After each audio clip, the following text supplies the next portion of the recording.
of Appeal's 7-judge bench on Friday declared the Building Bridges Initiative constitutional amendment process unconstitutional and unlawful, setting the stage for an appeal at the Supreme Court or going back to the drawing board altogether. Is it the end of the BBI process? What other options does the Building Bridges Constitutional Amendment Initiative have? Ben Troy Njue has the details. On Friday, the Court of Appeal declared itself on the Building Bridges Constitutional Amendment Initiative after an appeal following the High Court decision that declared it unconstitutional, null and void. Having determined all the issues that we considered germane in these consolidated appeals, the final orders of the court are as follows. A. We uphold the judgment of the High Court.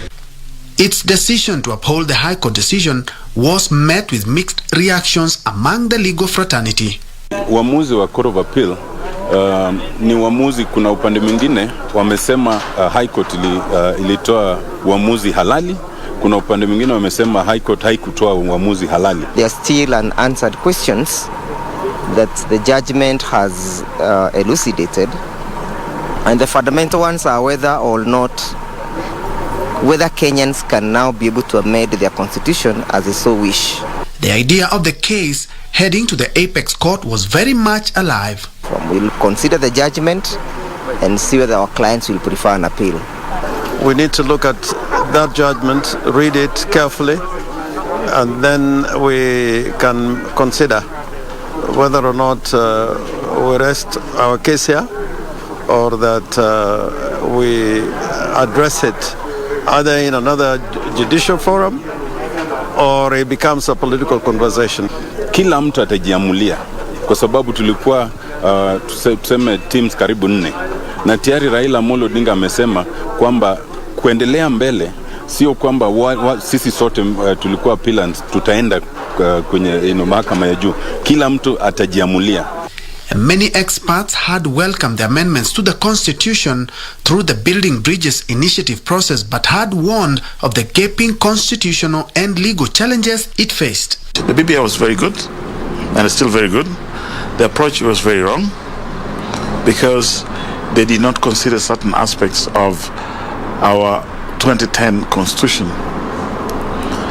There are many bills in the BBI that should have gone directly to Parliament and be passed. We must respect what we call the eternity clauses, because they help to cement our unity and sovereignty. The eternity clauses can only be changed on a single bill referenda, and with a very, very high threshold. So the mistake of the BBI proponents was to bundle several bills into one. Particularly appealing against the service parts of the judgment in the Court of Appeal, because it is the orders against Uhuru Muigai Kenyatta in his personal capacity that will enable the public to recover their money. ODM leader Raila Odinga in a tweet had indicated that it was time to move on, noting that parties involved would make their own decisions on the way forward. The BBI still has options that can be explored. What we cannot achieve through the court can be achieved in the other arms of government, including Parliament, and what cannot be achieved through Parliament, we can have that conversation with the people of Kenya. They should tone down the rhetoric, get the bills that will serve this country well passed through Parliament. The rest, I mean, this country is not ending in 2022. We still got a chance. A future generation will review that.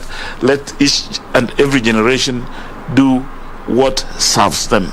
Whether the proponents of the Building Bridges Initiative consider an appeal at the Supreme Court, seek Parliament to further the amendment agenda, or go back to the drawing board, many have hailed the Court of Appeal decision